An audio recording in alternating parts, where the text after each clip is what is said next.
Salve, salve, internautas! Está começando mais um episódio do programa de podcast Gestão Pública 4.0. Eu sou Elton Kramer e vou trazer para vocês aqui os principais debates a respeito da administração pública. E hoje vamos receber como nossa convidada a professora Cleide Pompemeyer, que é procuradora do município de Blumenau. Seja muito bem-vinda, professora Cleide. Obrigada, professor Elton. Um prazer estar aqui e agradeço imensamente o convite. Nós que agradecemos, professora. E hoje o tema que a gente vai trazer para vocês é um tema interessantíssimo, que é a transação tributária. Vários municípios aí estão com interesse em implementar a transação tributária, até porque notaram, né, professora, que a execução fiscal ela não atingiu um grau de eficiência que era esperado dela. Então, vários municípios, estados e a própria União percebeu que a execução fiscal ela hoje está fadada até o fracasso. Muitos procuradores assim afirmam. Professora, como é a sua visão aí da transação tributária como um caminho de recuperação do crédito tributário? Pois bem, na verdade foi exatamente o tema execução fiscal que nos provocou a uma mudança de paradigma, né, Elton? E se você pensar um pouco, nós fizemos a transação tributária ainda em 2017, ou seja, anteriormente à União. E eu acho que a execução fiscal ela passa a ser um problema mais sério nos municípios do que na própria União, já que eles têm mais negócios jurídicos implementados, além, né, da cobrança pela via da execução. E no município, não. No município, tudo se resume à execução fiscal. Então, o que nos chamou a atenção foi o número de execuções em Blumenau, 67 mil processos de executivos fiscais municipais. E é um problema, né, professora, que envolve todos os cenários dentro do poder público. Porque se a gente não consegue dar eficiência à execução fiscal, vai faltar lá na outra ponta, né, que é a despesa, que a gente não vai ter dinheiro para pagar as políticas públicas. E vários municípios já estão buscando, a União já está, claro, no ambiente avançado. Blumenau foi inovadora, né, na sua legislação em implementar essa transação tributária. E é um caminho hoje que está sendo incentivado até pelo Tribunal de Contas do Estado do Paraná. A gente tem alguns eventos em vários municípios. Inclusive, eu falei para a professora que eu utilizo o exemplo de Blumenau, né, um dos exemplos eu coloco Blumenau, nesse caminho que é a transação tributária.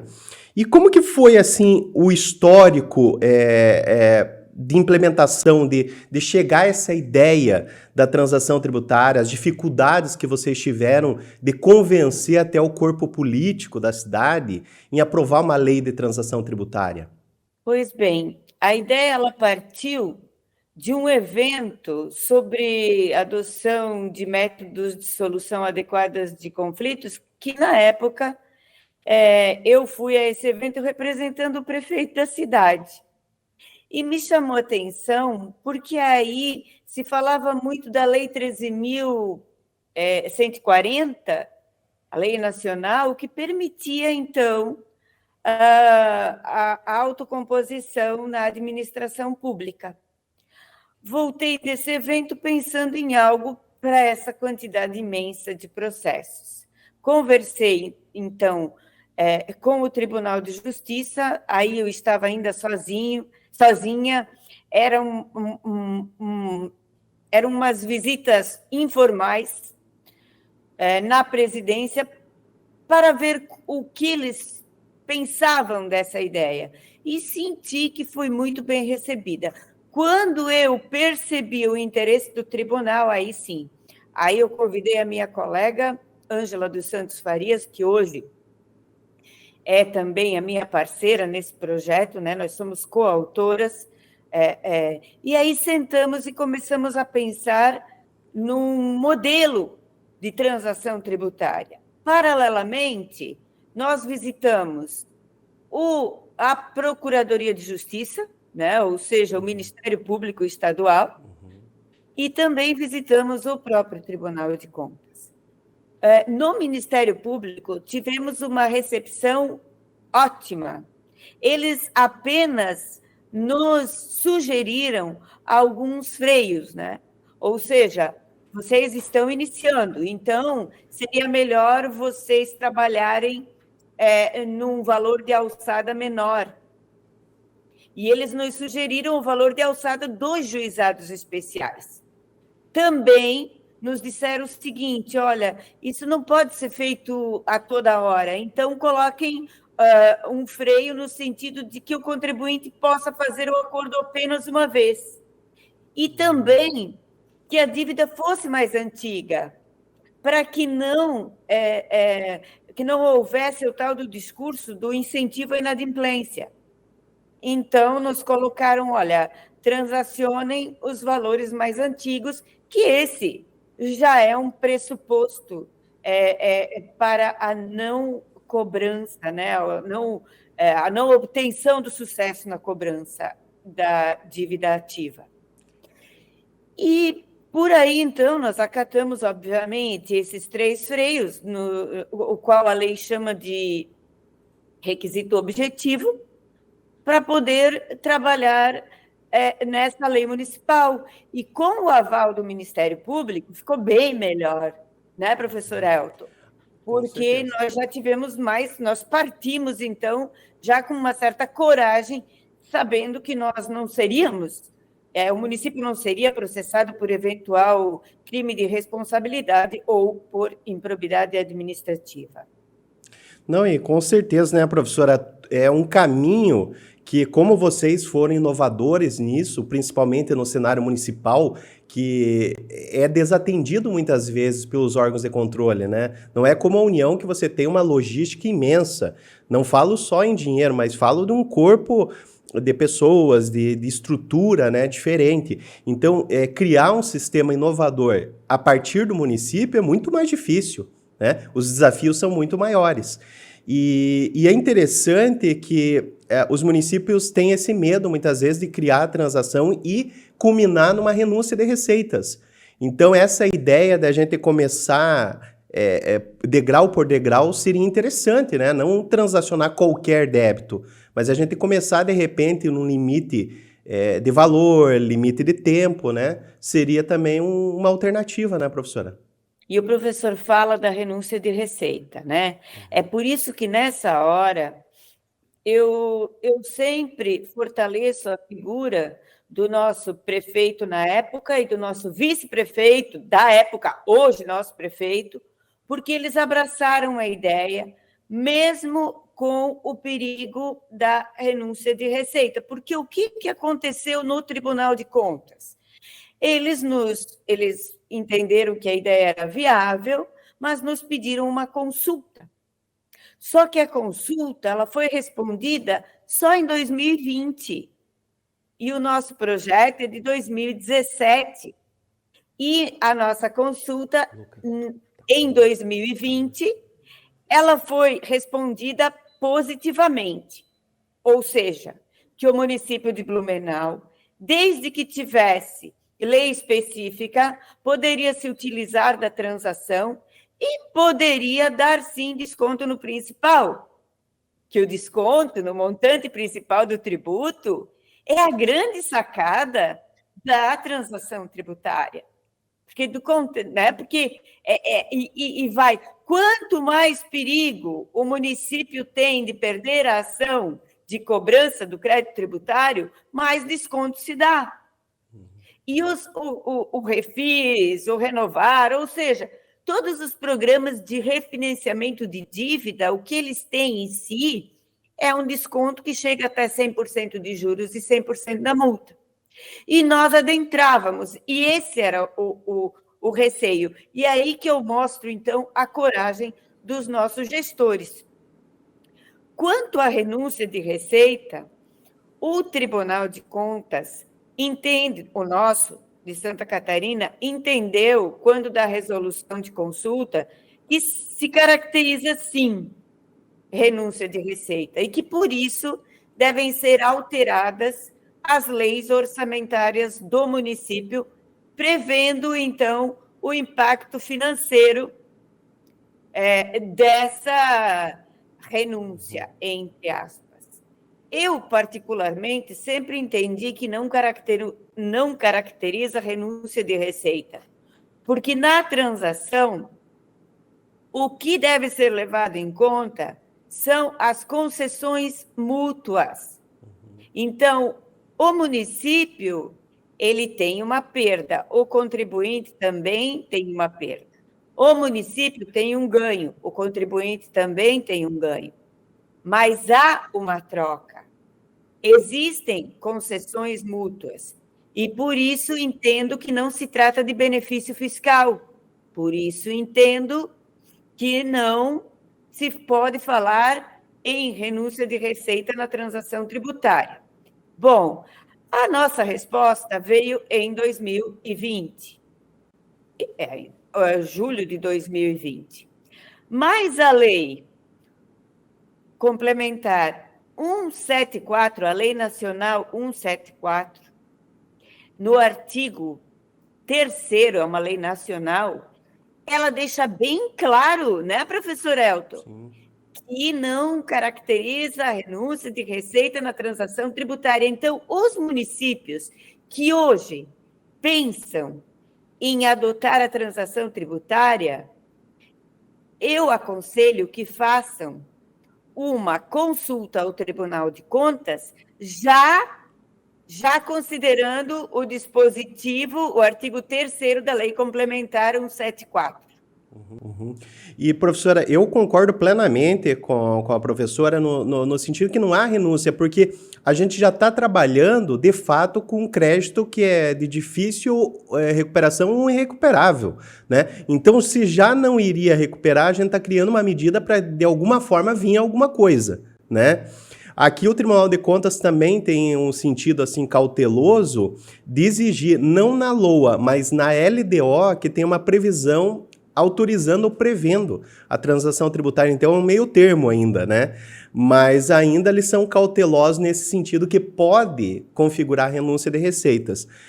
Eu vejo um sentido pro forma, né? Talvez uma cautela para que o município pelo menos tome cautelas. Essa resposta até veio de uma consulta da Câmara de Curitiba, Câmara de Vereadores de Curitiba, se não me falha a memória.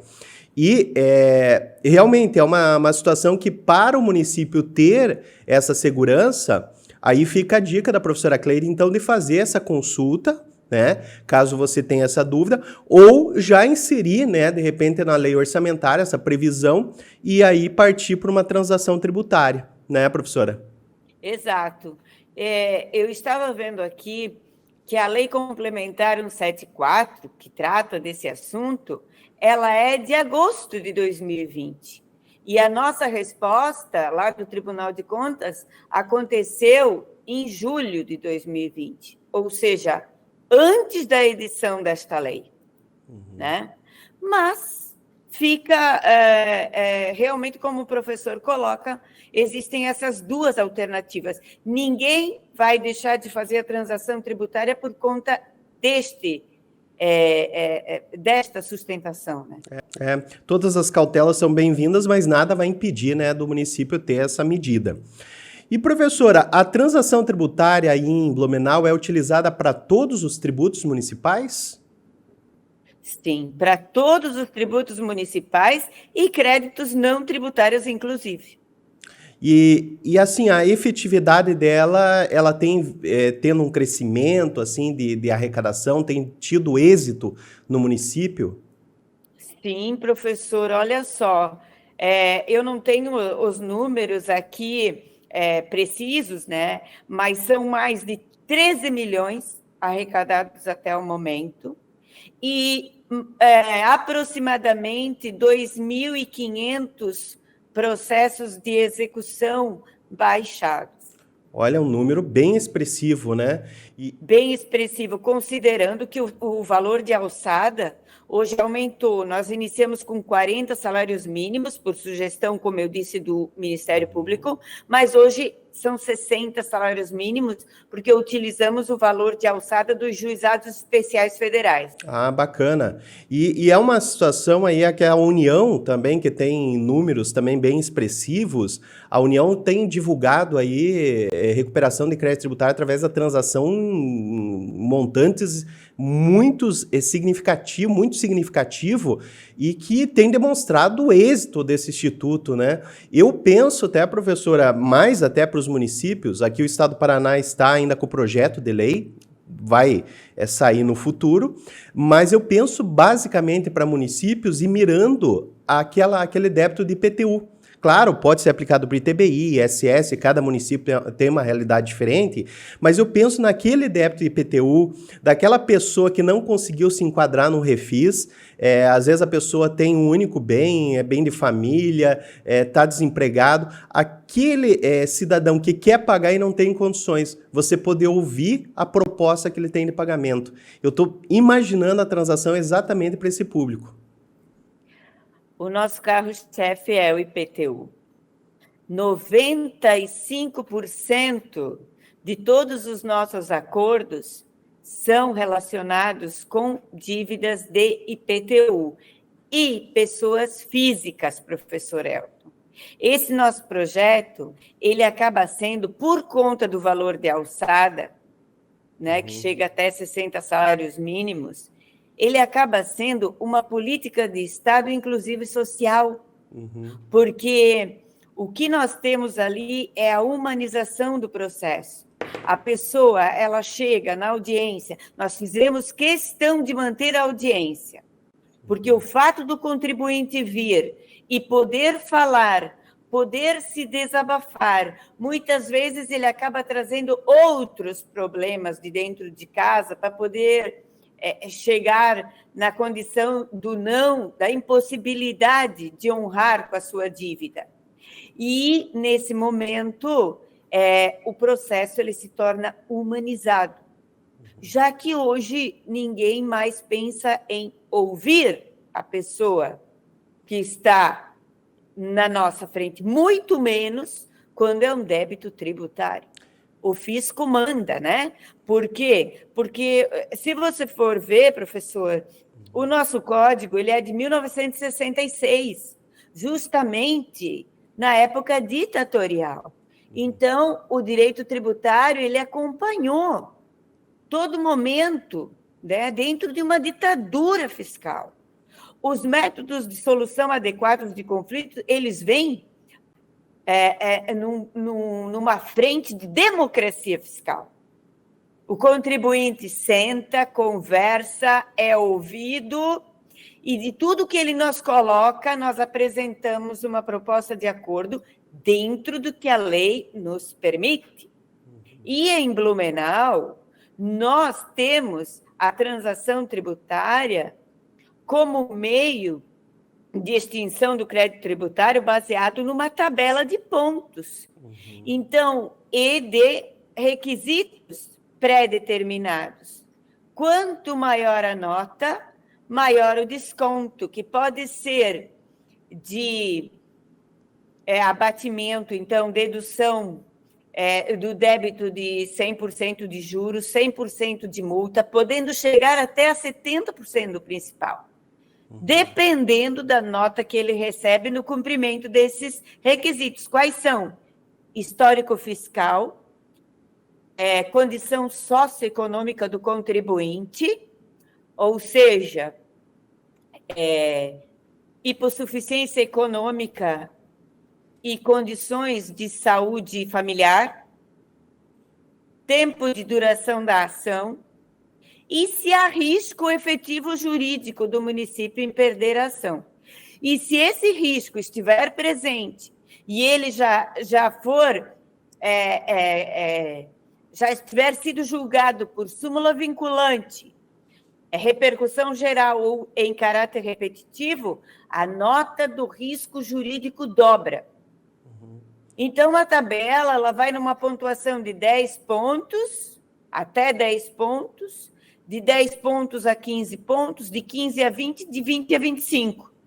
Se ele se encaixa em uma, dependendo de qual faixa ele está encaixado por conta da nota que ele recebeu na comprovação dos requisitos para obtenção do desconto, ele vai ter a possibilidade de quitar a sua dívida. E é bacana, professor, esse sistema que ele não fica naquela discricionariedade total do conciliador ou do membro que esteja ali na Câmara, porque é objetivo, né? Você vai ter um estudo, você vai ver aquela ação, por exemplo, você vai pegar aquela contribuição de melhoria que não teve avaliação, que você sabe que vai perder. Se for judicializado, você sabe que vai perder. E, de repente, você joga naquele bolo ali do IPTU, você diz, ó, vou te dar, fazer o estudo, vou te dar um desconto de tantos % e você vai pagar tudo. Então, na verdade, algo que a gente ia perder lá na frente, que o tribunal está dizendo que é renúncia, na verdade, você ia perder e está ganhando. Está aumentando, né, professor? Pronto, professor Elton. Esse é mais um motivo, como o senhor já havia falado anteriormente, para que não fique caracterizada a renúncia de receita. Nós temos exatamente vários casos desses. Ilegitimidade passiva, possibilidade de reconhecimento da prescrição intercorrente, questões de titularidade do imóvel e também de gestão, quando é questão de dívidas já baixadas, de empresas, perdão, já baixadas na cobrança de alvarás. Enfim, são vários fatores que podem levar à possível perda do crédito tributário se julgado pelo judiciário. E nós chegamos a vencer algo que já havia, que nós já tínhamos como perdido, sem contar dos honorários sucumbenciais. Que hoje são altos e relevantes, né? Professora, mas 2 pontos me chamou muita atenção nessa questão da transação tributária na sua fala. Essa questão que Blumenau implementou da tabela, eu vejo assim um atendimento à isonomia tributária. Porque ao mesmo tempo que não vai ficar totalmente discricionário, né, para o funcionário, para o servidor público, ele vai seguir uma tabela, ele vai ser isonômico. Obviamente que cada contribuinte vai ter uma situação, vai ter um tipo de débito, vai ter um tipo de análise, mas você tem um critério, né? E do outro, a professora falou essa humanização, que eu vejo um dos únicos institutos do direito tributário que você vai ouvir o contribuinte. Porque o grande problema, a União tem uma boa lei, que é uma realidade diferente do município, mas lá a regra mais é a adesão. Ou seja, é um edital que você coloca os requisitos e vem quem quer, né? O problema do município é que a gente já tentou vários refis, né? E a gente coloca como enlatado, né? Que a gente copia, coloca lá e quem quiser vem aderir. O problema é que a gente não escuta o que o contribuinte pode pagar, né? Eu trabalhei, por exemplo, no município de São José dos Pinhais e várias vezes chegava lá um contribuinte, eu queria pagar, mas esse refis aqui eu não consigo me enquadrar, porque nessa parcela que ia dar, por exemplo, R$200 por mês, eu não tenho condição, eu estou desempregado. Mas quanto que você poderia pagar? 50, mas eu não posso porque a lei não me permite aceitar os 50. Então, por que não criar uma transação e ouvir o contribuinte, né? Então, essa fala da professora até chamou muita atenção, que é uma abertura, uma democratização do direito tributário. E realmente é nesse sentido, né, professora? E é isso que nós percebemos. E olha só, professor Elton, 90% dos nossos acordos, eles acontecem exatamente pela conversa entre a procuradoria e o contribuinte. Às vezes eles chegam bem nervosos, eles chegam chutando balde, como se diz. Mas depois que a gente senta, conversa, eles entendem e acabam realizando o acordo. Então, o diálogo é realmente importante e imprescindível nesse processo. Sem dúvida nenhuma. Eu acho que é um caminho, até eu escrevi um artigo sobre isso, a aproximação do contribuinte com o fisco. É um instituto que ele vai muito além do pagamento tributário, né? Eu acho que ele traz realmente essa abertura de canais entre o fisco e o contribuinte, sendo que os outros institutos não criam isso. O Refis não fez isso. Até os mutirões, muitas vezes, a gente faz, mas não tendo o que oferecer, a pessoa não vem, né? Então, a transação, realmente, eu aposto muito nela. Que a gente vem incentivando, a gente vem, em nome do Tribunal de Contas, passando esse recado no Estado do Paraná, fora do Estado também, em cursos, realmente fazer o município perder o medo de implementar novidades, né? E embora a transação esteja prevista desde a década de 60, né, no código, mas ela virou novidade por quê? Porque agora que veio os holofotes, né, para esse instituto. Sempre esteve lá no papel, né? Mas nunca foi colocada em prática. E nós, inclusive, fomos premiados em Blumenau com o Prêmio Novari de 2020. Quem escreveu o projeto foi o juiz, porque foi uma parceria com o judiciário. Isso também é importante, professor Elton, né? A parceria com o Poder Judiciário é 50% do sucesso do projeto, porque se o Poder Judiciário acolhe e toca, veja que hoje nós temos o Sejusc tributário, que é onde nós estamos hoje, só fazendo, realizando a transação tributária. E o que é melhor, o programa é perene. Não é como o programa temporário de refinanciamento de dívidas, né? Outra diferença. Que é uma política de governo, porque o Refis, o Renovar, seja lá como você quer chamá-lo, ele é uma política de governo, ele não é uma política de Estado. Já a transação tributária, no nosso caso, ela é um programa perene, está lá todos os dias e é uma política de Estado. E tanto é que a própria tabela da pontuação está publicada no anexo da lei, assim como ocorre com a planta genérica do IPTU. E como o professor bem falou, é objetivo. Nós não temos um grau de discricionariedade para tratar de forma desigual, né?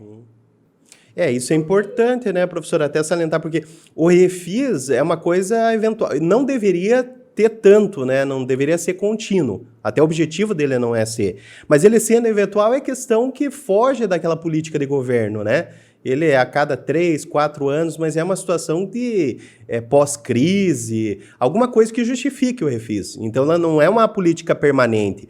Já a transação, a qualquer momento, o contribuinte poderia chegar até a prefeitura e dizer, eu tenho 3 anos de IPTU, eu quero acertar, mas eu não posso pagar só parcelando, né? Eu não tenho dinheiro, mas eu quero pagar de alguma forma. E tem muitos contribuintes assim, a gente até trabalhando na procuradoria do município, a gente vê que muitos contribuintes não são aqueles fraudulentos, malandros, né? Tem essa classe também, mas tem muitos que dizem, eu não tenho dinheiro, mas se eu tiver alguma forma, eu queria pagar, né, professora? Exatamente. E assim, a nossa forma de publicidade é essa.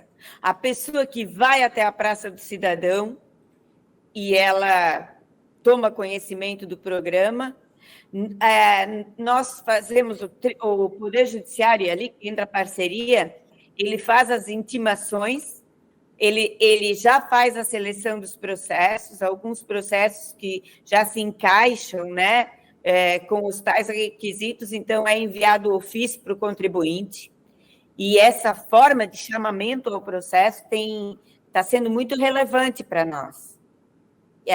Então, os contribuintes aparecem efetivamente com a intenção de pagar. E é um chamamento que é interessante, porque ficaria lá eternamente esse processo, inclusive no cadastro, né, do município. E nós estamos tendo muitas baixas por conta dessa boa vontade do contribuinte em transacionar o seu crédito tributário. Certa vez até o município me perguntou, professor, o que que você acha do call center, né? Porque muitos municípios criaram call center. Eu disse, ó, depende, o que que você vai oferecer para o contribuinte, né? Porque você vai só ligar e dizer que ele tem que vir pagar, não vai ter eficácia. Possivelmente você vai colocar só despesa, né, nesse projeto. Agora, se você tiver opções, você tiver alternativas para ele, ó, você tem dação em pagamento, você tem parcelamento, você tem refis, você tem transação, isso poderia ser diferente, né? E o que a professora vê dessas formas alternativas, além da transação tributária, pegando o protesto de CDAs, limite mínimo para execução fiscal, como que a professora vê essas formas alternativas? Eu acho que tudo é um contexto, tudo tem uma finalidade. E qual é a finalidade? Reduzir custos. Então, eu vejo tudo com bons olhos. Afinal de contas, se nós pensarmos, a Lei de Execução Fiscal é de 1980. E eu costumo dizer, a fila anda. Né? Nós já estamos falando em carros elétricos. Então, o direito tributário também não pode dormir no ponto. Nós temos que caminhar pensando em medidas que reduzam o custo das procuradorias. Um procurador, ele tem que se dedicar a processos com valores vultosos e não com valores até R$500, R$1.000, R$1.500, até R$5.000, por que não? Então, olha, professor Elton, eu até penso mais além. Eu acho que processos até R$5.000 não deveriam mais ser ajuizados, deveriam ir por uma solução, suponhamos ali, a transação, não deu a transação, vai para o protesto, ou se não tiver condições de protesto, vai encerrar o processo, porque a medida, enfim, porque esse é um custo que vai sempre aumentando para o poder público. Hoje, segundo o CNJ, só para o Poder Judiciário, uma execução fiscal tem o custo de R$4.700. Então, a partir do momento que eu vou lá e protocolo uma execução de R$1.500, eu estou dando prejuízo para o município, obviamente, para o Poder Judiciário e para a sociedade, que, no fim, é quem paga por esse custo todo. E vocês, a professora tem um conhecimento aí do município, e eu trago também exemplos lá do município que eu trabalhei, São José, e do estado. Eu já cheguei a pegar executivo fiscal de R$50. Ou seja, não paga a capa do processo. Na época era físico, né? Não pagava a capa do processo. Então, imagina, do lado um processo de R$50, do outro lado eu tinha uma execução fiscal de 20 milhões. Ou seja, você estava dando o mesmo tratamento para situações totalmente diferentes, né? E eu via isso, no estado a gente percebeu isso, já vem um movimento desde 2014, e a gente até tem um lema que a gente brinca hoje, que a gente está trabalhando menos para arrecadar mais. O que isso quer dizer? Que a gente enxugou o gelo, né? Enxugou aquela massa de execuções fiscais, diminuindo o número. Então, a gente tem um limite hoje que é R$35.000 para ICMS, ou seja, abaixo de R$35.000 a gente percebeu que não vale a pena executar. Claro que daí a gente manda para protesto, não vai ficar lá engavetado, mas a gente faz outra forma de cobrança. E acima de R$35.000 para ICMS a gente executa. Mas por quê? A gente estabeleceu um critério, a gente viu que não compensava. E lá no município eu percebi, eu sentia assim, tinha que ter um negócio aqui para segurar esse executivo. Porque não tinha uma seleção, tinha um filtro, né? E esse chamado filtro é que a gente deveria implementar, principalmente os municípios. Eu vejo assim essa gama de processos de IPTU, né, professora? A gente não vai dar conta. Se os municípios pequenos, principalmente, não represarem esse executivo fiscal, a gente vai ter um grande problema. Que já tem, né? A gente já tem no Poder Judiciário. A pesquisa do CNJ, né, que saiu ano passado, né, professora? O vilão dos processos tributários está lá o IPTU, né? Mas eu assisti a uma palestra outro dia que o Cristiano, ele dizia o seguinte, o professor Cristiano, ele comentava sobre o vilão, né? Como você está colocando. E ele diz o seguinte, que o grande culpado desse inchaço da máquina judiciária é o Estado. Então, se o Estado dá causa, ele deve dar a solução também. E aí tá a alternativa, né, professor? E aí eu concordo com ele. Mas sabe, professor, por que eu acho que isso não vai para frente? Eu acho que muito a responsabilidade é do próprio Ministério Público. Porque o Ministério Público, o que faz com os municípios? Ele faz com que as secretarias da Fazenda pensem unicamente na despesa e não pensem na receita.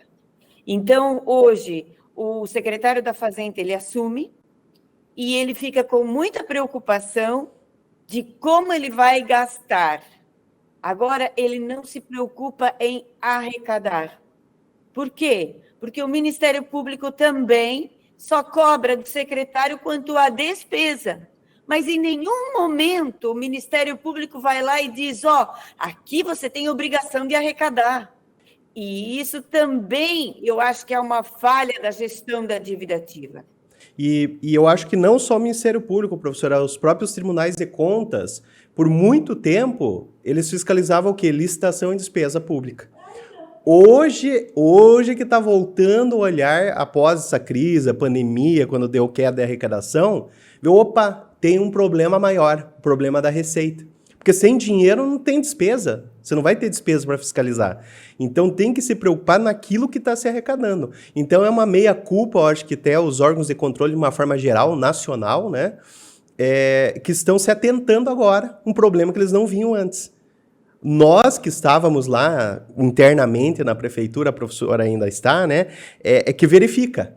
Né? Eu vejo também no Estado, porque o Estado tem seus problemas também, mas principalmente os municípios, né? E a gente fala aí pequenos municípios que não tinham controle algum da dívida ativa, né? Então, é um olhar que os órgãos de controle hoje estão começando a fiscalizar, uma coisa que já deveria, há tempos, existir esse controle, né?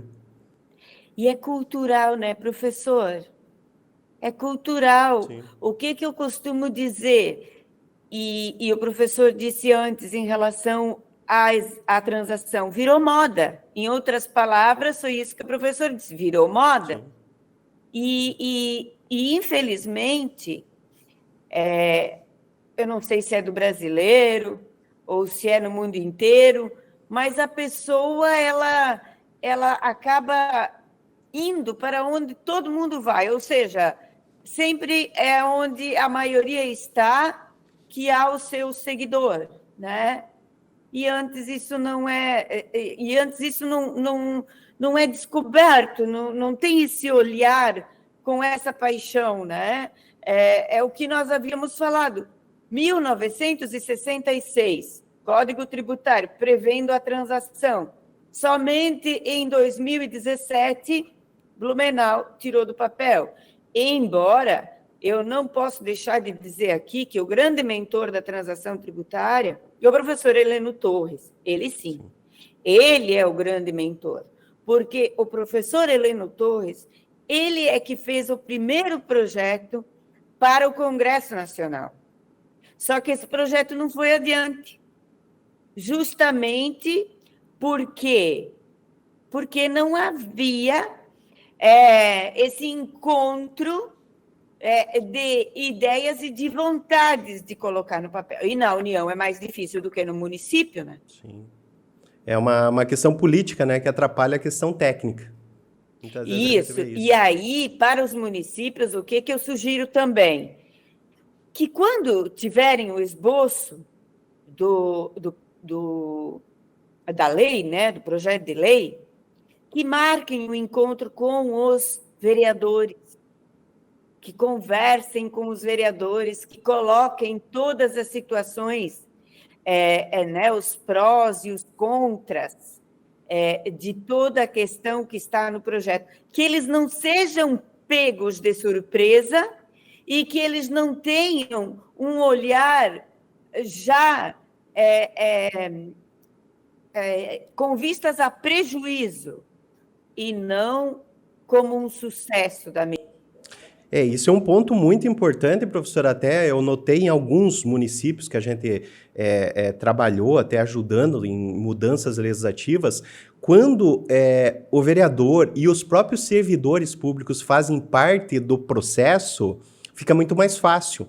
Porque quando simplesmente chega um projeto de lei, ele já chega muitas vezes com preconceito, né? Ah, isso aqui é refis, já chega aquele preconceito. Ah, isso aqui é para mudar o Código Tributário, para aumentar tributo. Então, muitas vezes, a pessoa nem sabe o que é, já vai o preconceito. Agora, se eles fazem parte do projeto, pegam o chamado espírito da lei, aí é diferente, né?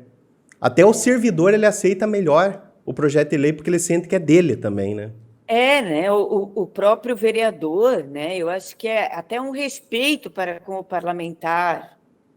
E foi nesse sentido que nós conseguimos aprovar o nosso, na época, em Blumenau, conversando particularmente com cada personagem. Outro ponto que eu acho extremamente importante e que também foi sugestão do Ministério Público é não deixar na Câmara de Transação servidores que não sejam concursados. Interessante Por isso. conta da continuidade do serviço público, justamente por ser uma política de Estado e não uma política de governo. Então, se eu coloco um servidor em comissão, pode haver uma confusão. Estou servindo o governo e não ao Estado, com E maiúsculo. Isso aí garante até a imparcialidade, né, para análise. E a continuidade do serviço público. Então, esse cuidado. Você vai formar uma Câmara que seja com servidores efetivos. Por que eu falo servidores efetivos e não procuradores do município? Porque em muitos municípios pequenos não há a figura do procurador concursado, o que eu acho um erro tremendo. Tremendo. Eu não consigo imaginar um município que não tenha o seu auditor tributário e o seu procurador, sendo que são carreiras típicas de Estado, e que o gestor fecha o olho e vai lá e escolhe o seu procurador e muitas vezes o seu auditor. Então, se nesses municípios não há a figura de um procurador e de um auditor que prestou o concurso para lá estar no cargo, você deve escolher alguém da Secretaria da Fazenda, da Procuradoria do município, mas que esteja no cargo pela via do concurso público, para garantir a lisura do projeto. E de preferência informação jurídica, né, professora? Porque vai ter que analisar, né, questões da ação, viabilidade, tese jurídica, né? Eu sei, mas aí sendo bem informal com o professor e jogando a bola para o professor. E se nesses municípios pequenos não há essa figura? Aí há um problema a ser solucionado, né? Tem que tirar da cartola alguma solução, né? Eu sei disso porque nós tivemos essa problemática em Santa Catarina. Muitos municípios não têm essa figura. O que acontece muitas vezes é de ter um agente administrativo formado em direito, né? Claro que vai ser um rearranjo porque o cargo dele não exigiria o conhecimento jurídico. Mas, né, como diz quem não tem cão, caça com gato, né? O famoso ditado aqui do Paraná. Então, aí teria que improvisar ou criar alguma forma, né? E aí a gente entra numa outra questão, que são os municípios, por exemplo, que não exigem o nível superior para um auditor, uma autoridade lançadora de tributos. O famoso fiscal de tributos sem curso superior, né? Isso, para mim, esse crédito é nulo. Porque é impossível. Mas a lei pode ditar esta condição. O papel aceita tudo. Sim. Né? É um outro problema que a gente entra aí num cenário bem complexo, né, professora? É tanto a figura da Procuradoria Constituída como do auditor, o cargo que a gente tem vários problemas. E até municípios não muito pequenos a gente tem esse questionamento, né, do curso superior. E, professor, aqui a gente já, infelizmente, caminhando para o final, a conversa está muito boa, mas eu queria fazer mais 2 perguntas para a professora a respeito aí de Blumenau. Se teve capacitação dos membros da Câmara de Transação, se teve algum processo assim de preparação para fazer essa transação tributária? Sim, eu e a doutora Ângela fizemos uma pós-graduação, né, uma especialização na área. Mas foi durante, né? Durante o acontecimento do projeto. Aí nós tivemos a oportunidade de fazer essa especialização. E quanto aos servidores que nos acompanharam, não, porque aí nós começamos muito pequenos, né, professor Elton? Imagine o professor que, quando nós iniciamos lá em 2017, éramos apenas eu, a minha colega Ângela e uma estagiária. Então, nós é que separávamos os processos, nós é que ensinamos o passo a passo a essa estagiária. E nós só tivemos condições de mudar essa realidade depois do Prêmio Inovare e depois que o Poder Judiciário, então, transformou a transação tributária num laboratório que hoje se chama Sejusc, e que é uma parceria do município de Blumenau com o Poder Judiciário. O que eu sugeriria para o Paraná, e que seria bem interessante, viu, professor Elton, seria isso. Seria uma aproximação do Poder Judiciário com o Executivo e lançar o programa dentro do próprio do Tribunal de Justiça do Estado do Paraná. Não, com certeza, a gente vai passando essa ideia, até nos cursos que a gente está aqui no Estado do Paraná, em nome do Tribunal de Contas, a gente tem trabalhado com o exemplo de Blumenau, que é o exemplo assim que eu vejo mais adaptável aos municípios que a gente trabalha. Porque, claro, tem transações ocorridas, até com outros nomes, outras modalidades, nas capitais, né? A gente sabe de Porto Alegre, a gente conversou até com a nossa colega ali, Cristiana Neri, e o Rodrigo Fantinel, tem em São Paulo, tal, mas a gente tem que pensar, assim, muitas vezes a realidade do município que a gente vai trabalhar, que a gente vai conversar, né? E a gente tem que saber que vai começar pequeno, né? O projeto tende a crescer, mas não adianta a gente pensar numa lei tão ambiciosa que a gente não consiga implementar no município, né? A gente tem que pensar na realidade. Professor Elton, é isso. Acho que o professor falou tudo. O que me admira é isso ainda. Se nós temos um modelo, e assim, eu agradeço muito, inclusive, o seu apoio, porque muitos municípios do Paraná estiveram na nossa casa, entre aspas, visitando o programa. E agora eu sei o motivo. É porque, então, o professor é que está colocando o projeto em evidência. Mas não é porque é a Cleide, porque é o professor Elton, é porque ele se amolda à realidade dos municípios. Sim, é um exemplo, né, professor? E os municípios, quais municípios? Os municípios de médio e pequeno porte. E é esses municípios que realmente precisam, né, professora? Os municípios que realmente precisam. Não adianta buscar lá o modelo da União, porque ele não vai se adaptar à realidade do município pequeno.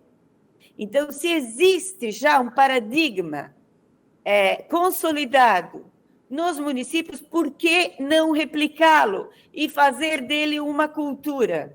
Esse é um caminho muito viável que a gente tem passado esse recado realmente aqui, professora, e vamos incentivar, continuar incentivando. E esse programa foi ótimo porque várias pessoas estarão nos ouvindo, e principalmente o pessoal que trabalha na seara da gestão pública, né, que é o próprio título do nosso programa, e eles vão se sentir incentivados. E com isso a gente já deu uns caminhos, deu a experiência de Blumenau, que foi inovadora, todos os problemas que possivelmente os municípios venham pensar em enfrentar, a professora também já comentou aqui. E para a gente encerrar, professora, poderia passar um recado geral para esses municípios, para os nossos ouvintes, para os procuradores também que nos seguem, o que pensar da transação e o que você deve se preparar para fazer a transação tributária? Quais os desafios e o preparo que deve ter? O primeiro desafio a ser enfrentado é o medo. Eu acho que o que hoje está atrapalhando a realização da transação tributária nos municípios é o medo. É o medo do Ministério Público, é o medo do Tribunal de Contas. Aí, eu sempre penso o seguinte, eu trabalhava com um juiz, trabalhei com esse juiz por 9 anos, ele me dizia o seguinte: Cleide, quando eu fazia os estudos para ele de sentenças, tenha receio da anulação da sentença, nunca da reforma da sentença, porque se você tem argumentos, você consegue sustentar a decisão. A mesma coisa eu digo para a transação tributária. Se você tem argumentos, se ela está alicerçada, não tenha medo. E, em segundo lugar, a quebra da resistência ao novo.